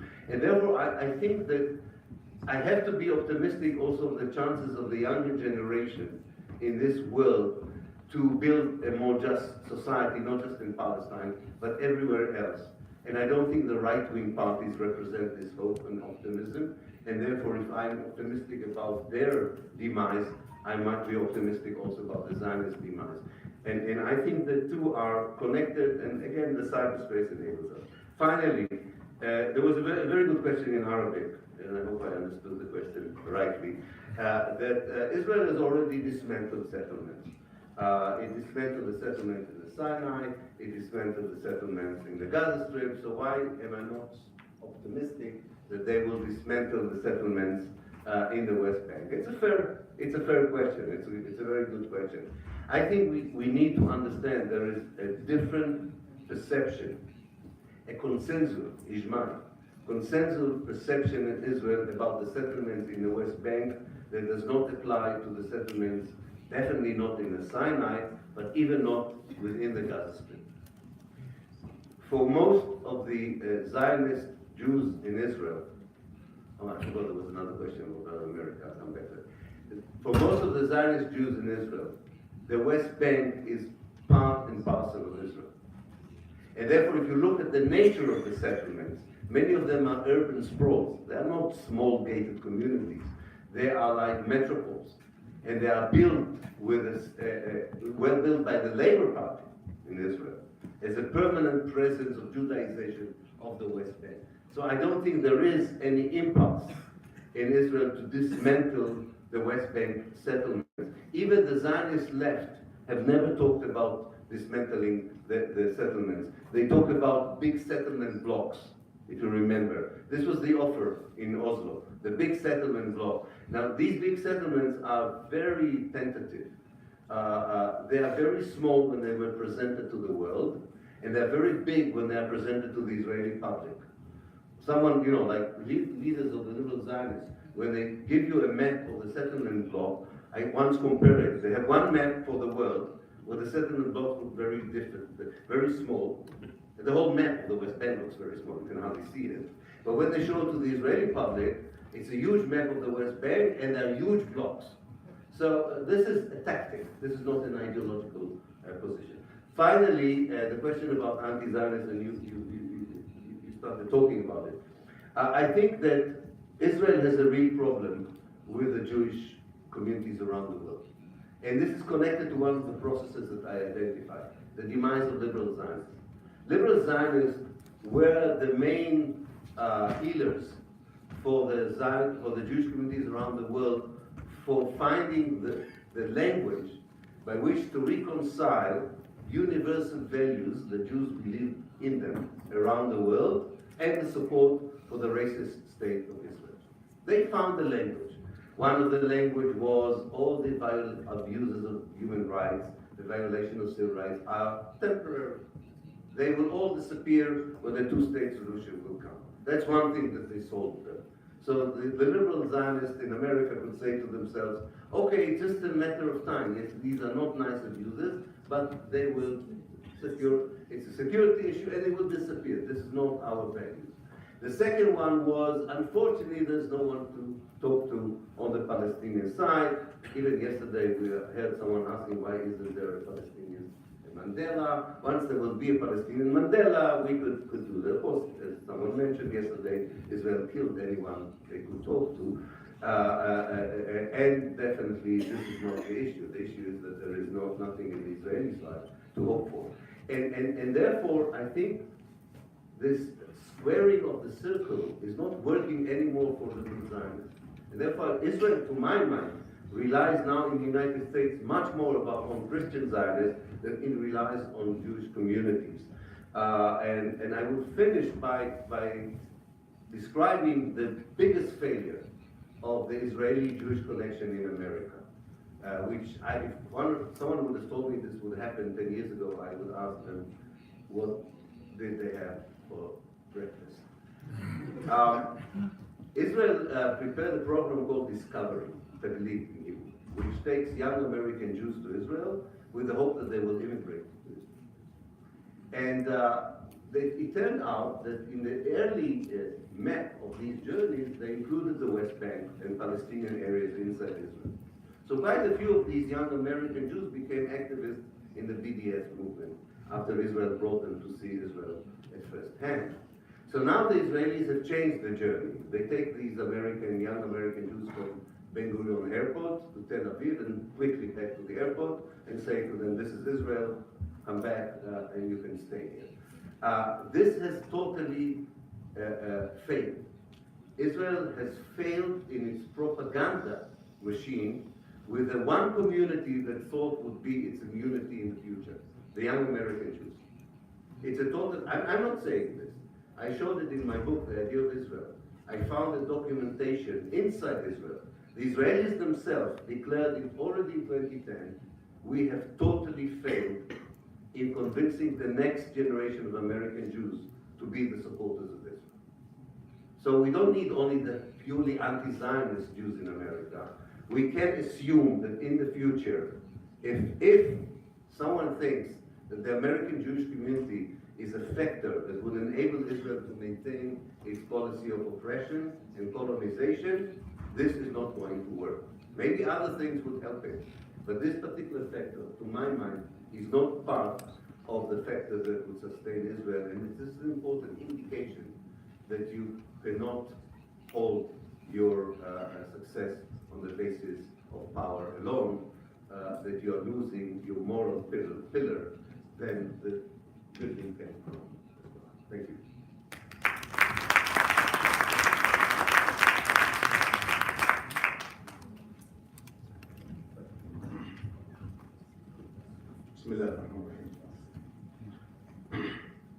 I will not talk as a scholar.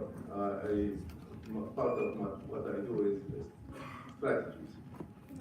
Since I've written several books on strategies, and I've written several, more than 70 strategic plans. So I will look at all of these questions, not from an academic point of view, but from a strategic point of view. Let's start with the question about the deal of the century, which is in short, it has been presented in several forms, but one of the major ways it's presented that Palestinians will be moved from Palestine into Sinai, and a new country will be created for them that will be built by America and the European Union and Saudi Arabia and others. This is a total myth that will not launch. People are very much occupied with this idea. I think just discussing it is a waste of time, because it's a total myth. The Palestinians will not accept it, the Egyptians will not accept it, and Israel will not accept it. And definitely it will not launch. So it's a waste of time. We have been discussing this in the Islamic movement, in the leadership of the Islamic movement, and we decided not to continue the discussion because it's a total myth. That is not worth even discussing. On dismantling the settlements in the West Bank, the settlements were dismantled in Sinai because Israel faced power, a war with Egypt. They were dismantled in Gaza because they faced power from Hamas. They were not dismantled in Golan Heights or in the West Bank because they were not faced with power. So the issue again goes back to power. Quickly, on participating in the Knesset elections, it's a difference of opinion, even in the leadership of the Islamic movement. Some of us believe that we should boycott this election and we should not participate in it. I myself believe that we should participate in these elections.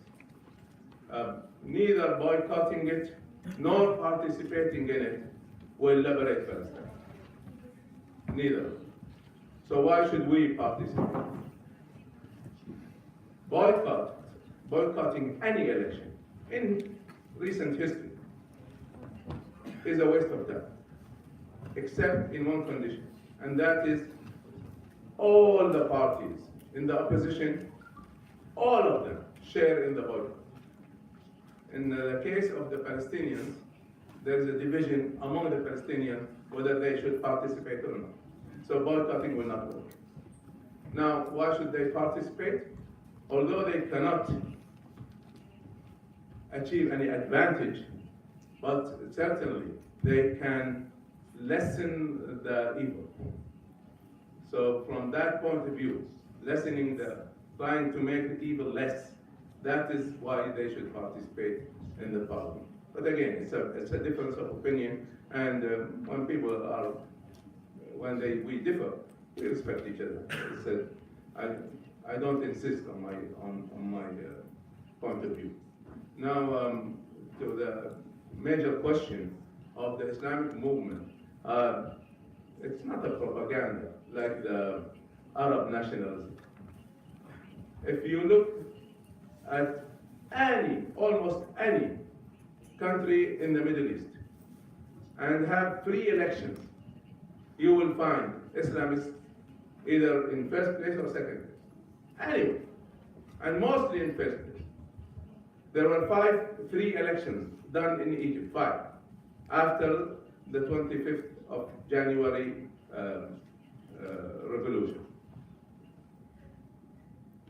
In all of them, the Islamic movement won.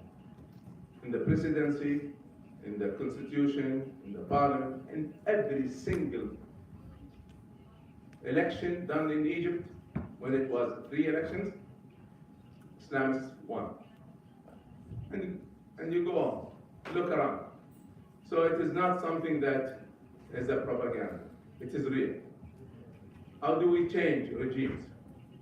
From a strategy point of view, there are only 5 ways to change regimes, only 5 ways. Either by a coup, or by a revolution, or by democracy, or by imposing someone from the outside, like Karzai, or by somebody within the system changing the regime. That is the only 5 ways. We in the Islamic movement look at these 5 ways, and it have been our choice to choose democracy. That is our choice. We are not pro-revolution. We believe that democracy is a better way. But sometimes it's a blockade against us, against the people even, where democracy is fake. And all those who are in a position are sent to prison. And then they will have democracy. That is not democracy. And people are forced into revolutions or other means. We wish that we don't reach that. We wish that freedom is granted to the population and that the choice of the people prevail. If people choose Islamists, we will lead. If people don't choose us, we will respect. And we will go back to the grassroots and work again. That is our way. This is our choice. Sometimes they force us not to choose this way. Like in the case of Gaddafi. When peaceful demonstration came out, they were not faced with guns. They were faced with guns against aircrafts. Were shot by guns 45 millimeters against aircraft. That's the first demonstration in Libya. So sometimes it's total blockade against any even freedom talk. But our strategic choice is democracy. Our strategic choice is not a theological state. It's a civil state where everyone is free. Even non-Muslim parties are free to form parties, and that the people vote and choose. No quota and no force. So this is how we believe that regimes can be changed. The last issue and the first question that was presented, how do we speak to others? Now there are ideas and there are tools to spread ideas. Many of the scholars have ideas, but they don't have the tools to spread ideas. And again, there are people who have the tools, but they don't have the ideas. And both fail. Now, ideas like freedom and justice and integrity, etc., will not be spread unless you have the tools. Now, what are the tools? It depends on your audience. Now, if you're in academia, then your tools are universities and conferences like this, etc. But if you're talking about the general public, whether in the Muslim or Arab world or even anywhere in the world, then the major way is media. And I had a chance to lead a TV channel for 8 years. And I know the effect of media. I've published books, I've done lectures, I have tapes, CDs, etc. And then I did my TV program. There's no comparison. Whenever I do a TV program, I'm talking to millions. my best-selling book is the book about Palestine, and we sold more than 400,000 copies. The least program I've done on media had an audience of 8 million people. So definitely, media. Now, the best way to do media, not only TV, the best and most effective really is drama, is cinema, which we are not doing effectively. There are some who are doing, but not major, what we call mega films. We're not doing that. By the way, mega films are defined as more than $100 million budget, and no mega film ever made less than 300% profit. So it's a profitable business, and it's the best way to spread your ideas. There are many other ways, using the internet, the coalitions, etc. So again, speaking to others, the first thing you do is you define your audience, and then you define your tools that are suitable to your audience. Of course, it can be done as a strategic communication plan. There are strategic plans, and there are strategic communication plans, which we have done. This is how I believe that we should move from this great conference into action and spreading these beautiful ideas throughout the world. And then again, my thanks to all of you, and my dearest thanks to my dear brother, Dr. Saad.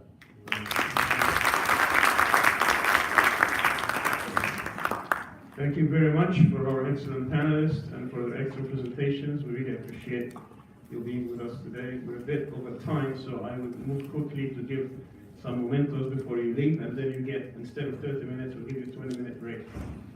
So I'm going to start with Dr. Rabab.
All right, we'll see you 11:55. 12 o'clock, be here.